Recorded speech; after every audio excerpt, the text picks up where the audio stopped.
Que la gracia, la paz y la misericordia del Señor Jesucristo sea con cada uno de ustedes ahora y siempre. Amén. Muy bien, hemos iniciado para esta época de Cuaresma una nueva serie de mensajes que va a durar por la época de Cuaresma, que la he titulado Más allá del arrepentimiento, lo cual quiere decir de que si bien es cierto, es importante el arrepentimiento, pero ese arrepentimiento debe venir acompañado de lo que tanto Jesucristo como Juan el Bautista llama los frutos del arrepentimiento. Es el tema general en que he englobado esta serie de mensajes que voy a estar usando y lo he basado en ese pasaje bíblico que quiero que usted lea conmigo. Así que leámoslos juntos. Dice, Dios espera que tú practiques la justicia, ames la misericordia y andes humildemente con Él. Miqueas 6:8. Es un pasaje súper importante en toda la Biblia que resume qué es lo que Dios quiere de nosotros, que practiquemos justicia, amemos la misericordia y andemos humildemente delante de Dios. Y parte entonces de esta práctica de amar la justicia, la misericordia y ser humilde, es el concepto que quiero tocar en esta mañana, es que no debemos juzgar. Es un tema muy amplio y habría mucho que explicar acá, pero el tiempo no me lo permite, así que me voy a enfocar en dos aspectos que voy a mencionar dentro de un momento. Pero Dios nos invita a que, claro, vivamos una vida llena de arrepentimiento, pero que aprendamos a no juzgar a los demás por lo que les sucede, por lo que piensan, por lo que hacen.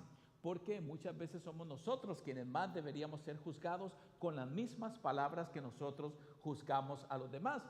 Y eso nos hace pensar cuando juzgamos a los demás como una especie, un ambiente, digámoslo así, legal, cuando uno está en un tribunal y todo eso, quién es el acusado, qué pruebas hay contra el acusado, etcétera, porque creemos que tenemos todas esas pruebas para señalar a los demás, cuando en realidad solo tenemos una vista muy parcial, miope y limitada de lo que le está sucediendo a otra persona. Así que debemos tener mucho cuidado cuando levantamos el dedo acusador hacia otra persona. Y pensando en este tema legal, encontré que en un juicio el fiscal le dice al acusado: miren el acusado, su mirada torva, su frente estrecha, sus ojos hundidos y su apariencia siniestra. Y el acusado interrumpe: pero bueno, ¿me van a juzgar por asesino o por feo?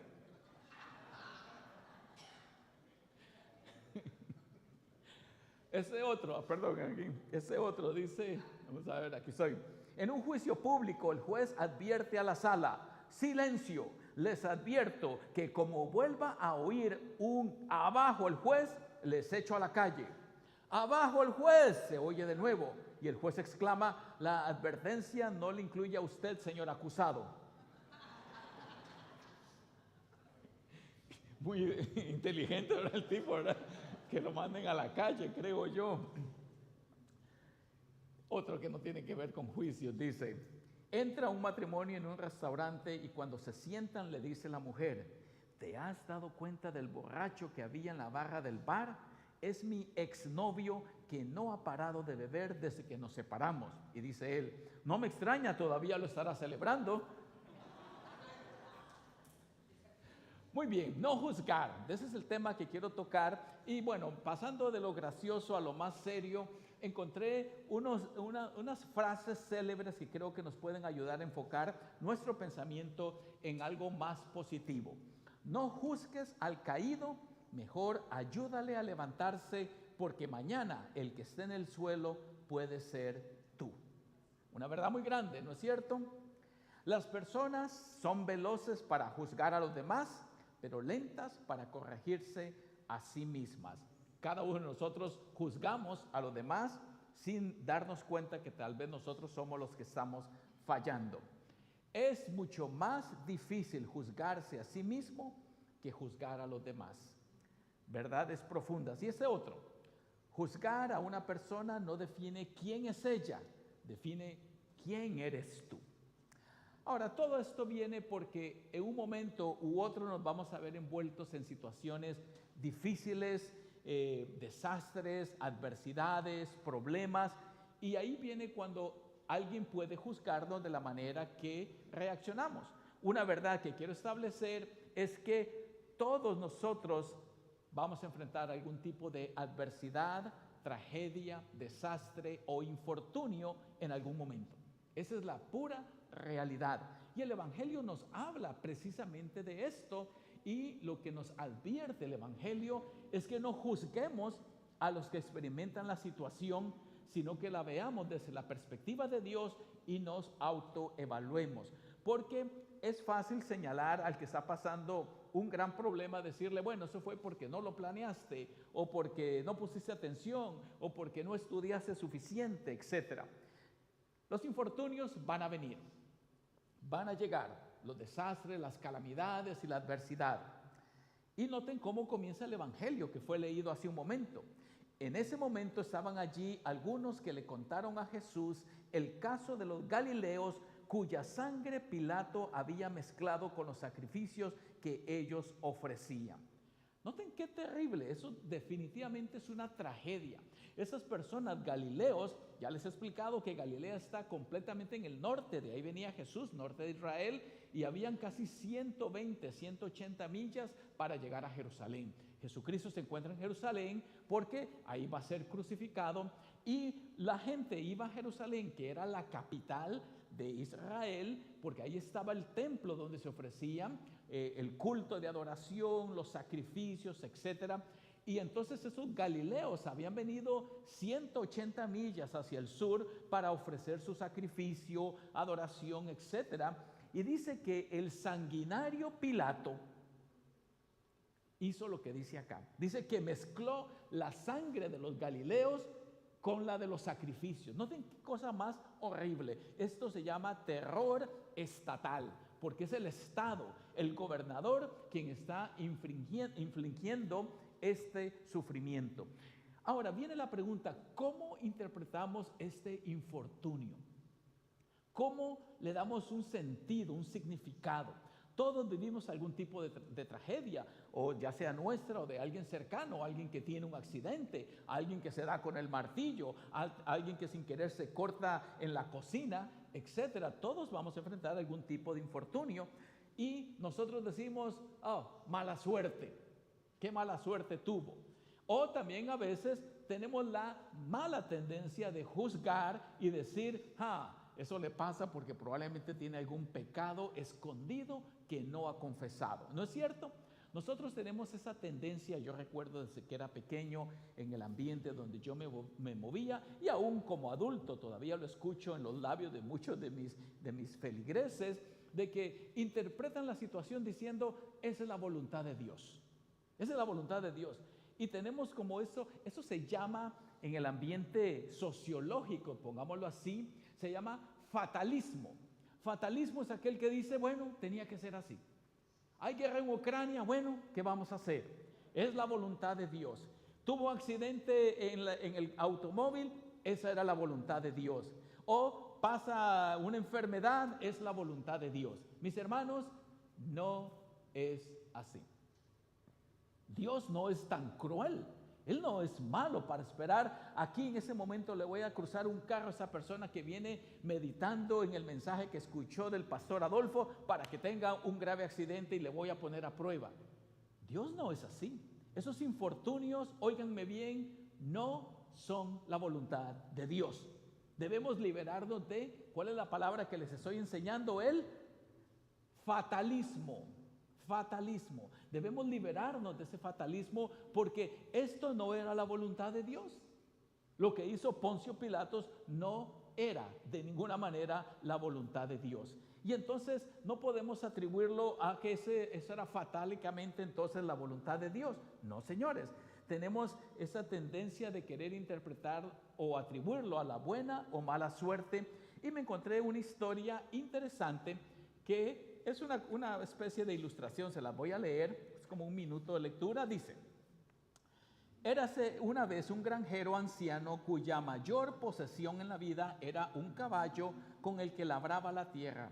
Un día olvidó cerrar las puertas del establo y el caballo escapó hacia la montaña. Los vecinos del granjero acudieron a consolarlo. «¡Qué mala suerte tienes! Has perdido tu caballo en pleno tiempo de cosecha», le dijeron. quedarás en la ruina. El granjero respondió, buena suerte, mala suerte, quién sabe. Una semana después, el caballo regresó de la montaña con una manada de caballos salvajes. Los vecinos felicitaron al granjero por su buena suerte, pero su respuesta fue la misma. Buena suerte, mala suerte, quién sabe. A los pocos días, cuando el hijo del granjero intentó domesticar a uno de los caballos salvajes, cayó de él y se rompió una pierna. Los vecinos del granjero acudieron a consolarlo. ¡Qué mala suerte tienes! Ahora sí que quedarás en la ruina sin tener quien te ayude en la cosecha. La respuesta del granjero no cambió. Buena suerte, mala suerte, quién sabe. Algunas semanas después, el ejército del emperador llegó a la aldea y reclutó a todos los jóvenes para la guerra que estaban enfrentando. Solo dejaron atrás al hijo del granjero por tener la pierna rota, que no era apto para el servicio. Pronto llegaron los vecinos y entre lágrimas dijeron, tu hijo es el único que se ha salvado de ir a la guerra. ¡Qué buena suerte tienes! ¿Y tú qué crees que respondió el granjero? ¿Buena suerte? ¿Mala suerte? ¿Quién sabe? Yo creo que esto es una historia que nos ayuda a entender que los eventos tienen diferentes interpretaciones. Y ya voy a llegar dentro de un momentito a una interpretación que hace Jesucristo, pero debemos antes ver esta otra tragedia, esta otra realidad. Respondiendo Jesús les dijo, ¿pensáis que estos galileos, porque padecieron tales cosas, eran más pecadores que todos los galileos? Os digo antes que si no os arrepentís, todos pereceréis. Y aquí viene otra parte. O aquellos 18 sobre los cuales cayó la torre de Siloé y los mató, ¿pensáis que ellos fueron más deudores que todos los hombres que habitan en Jerusalén? No. Otra tragedia que se presenta acá. Pilatos era el terror estatal que vino y dice que mató a espada a los que estaban adorando a Dios en el templo. Y ahora dice aquí un accidente fortuito. Dice aquellos 18 sobre los cuales cayó la torre de Siloé. Noten qué tragedia. ¿Cuántos accidentes laborales no hemos escuchado nosotros aquí y allá? ¿Cómo lo interpretamos? Era la voluntad de Dios que eso pasara, que se cayera del techo y se arruinara la espalda. No, una vez más Jesucristo no lo ve así. Él pone a todo el mundo en el mismo plano y dice, ¿pensáis que esos galileos o a quienes les cayó la torre de Siloé porque padecieron tales cosas eran más pecadores que los demás? La historia de Job en la Biblia, que probablemente usted ha escuchado al sufriente Job, que tenía todo y todo lo perdió y quedó completamente en la ruina. La historia de Job no se centra solamente en su ruina, se centra en los amigos de Job que llegan a consolarlo. Yo no sé si usted ha leído el libro de Job, pero tiene 42 capítulos, pero los capítulos se pueden resumir en una cosa, en un dedo acusador. Los amigos de Job llegaron a decirle, tú has hecho algo malo, has pecado, tienes algo escondido y por eso te han sobrevenido todas esas tragedias. Y es fácil pensar que alguien que está pasando una calamidad, que es diagnosticado con cáncer, Dios no lo quiera, o quizás que tiene un accidente o algo le pasa, es que esa era la voluntad de Dios o seguramente tiene un pecado escondido y Dios lo está castigando. Y pensamos que nosotros que hemos evitado, por decirlo así, voy a decirlo como se dice en Costa Rica de fútbol, por chanflazo, es decir, que apenas hay una curvita me logró esquivar. O cuando hemos escuchado de personas que iban a viajar, no viajaron y el avión se desplomó y por un pelito me salvé yo, quizás Dios tiene favoritismo conmigo. No, nada, no es así. Jesucristo dice que todos estamos bajo la misma sentencia. Dice, si no os arrepentís, todos pereceréis igualmente. Yo creo que ese pasaje nos lleva a un concepto básico. El concepto básico es que no debemos apresurarnos a juzgar la situación que está pasando a alguien, cercano o lejano. Pensemos en esa terrible guerra en Afganistán, pero también hay otras guerras en países árabes, en Palestina, en varios otros lugares del mundo. No podemos pensar, esa es la voluntad de Dios, que se haga lo que Dios quiera. No, Dios quiere que al contrario, luchemos por la justicia era lo que escuchábamos en el pasaje que titula toda mi serie, que amemos la justicia, que hagamos misericordia, que busquemos cómo ayudar al necesitado, a levantar al caído, y eso es lo que debe centrarse esta época de arrepentimiento, de Cuaresma. Dios quiere que nos humillemos. Dice este pasaje bíblico: si mi pueblo que lleva mi nombre se humilla y ora y me busca y abandona su mala conducta, yo lo escucharé desde el cielo, perdonaré su pecado y restauraré su tierra. Otro pasaje que yo uso muy a menudo: si confesamos nuestros pecados, Dios es fiel y justo para perdonarnos y limpiarnos de toda maldad. La segunda parte de ese pasaje contiene una nota de consuelo. Yo lo resumo diciendo que Dios es un Dios de nuevas oportunidades. Dios no se da por vencido con nosotros, a pesar de que nosotros somos tan irregulares, tan inconstantes, tan infieles y nos apartamos fácilmente de sus caminos. No, Dios es un Dios que no se rinde fácilmente de nosotros. Él nos ama y quiere que nosotros sigamos adelante. Y esa es la parábola que se presenta. Y dijo esta parábola: tenía uno una higuera plantada en su viña y vino a buscar fruto en ella. Y no encontró fruto, dice la historia. Vean lo que dice. Entonces le dijo al viñador: hace 3 años que vengo a buscar higos a esta higuera y nunca encuentro uno solo. Córtala para que no se desaproveche también la tierra. El dueño de la higuera tiene toda la razón de venir y cortar la higuera. Cualquiera de nosotros que plantamos un árbol, una planta, lo que fuera, uno espera que dé frutos, excepto que sea una planta de decoración, etc. Pero el fruto, especialmente en la época que Jesús vivía, que era una sociedad 100% agraria, necesitaba de los frutos de la tierra. Y si esa planta no estaba produciendo fruto, había que cortarla. Y eso es lo que dice el dueño. Dice: hace un año, dice que hace 3 años, que vengo a buscar higos y esa higuera no produce nada. Y sin duda el viñador la ha cuidado, la ha plantado, la ha abonado, etcétera, y no produce. Eso es lo que muchas veces pensamos que nos puede suceder a nosotros si no damos los frutos que Dios quiere. De hecho, el mensaje de Juan el Bautista era un mensaje radical que decía que todo árbol que no da fruto será cortado de raíz. Pero miren la misericordia de Dios. Pero el viñador le dijo: Señor, déjala todavía 1 año más, hasta que yo le afloje la tierra y la abone. Si da fruto, qué bueno, y si no, córtala. Me llama la atención el viñador, y yo creo que de una o de otra manera es el Dios compasivo dándonos una oportunidad. Él, por decirlo así, podría cortarnos cuando nosotros no damos fruto, no andamos en sus caminos o le fallamos tantas veces.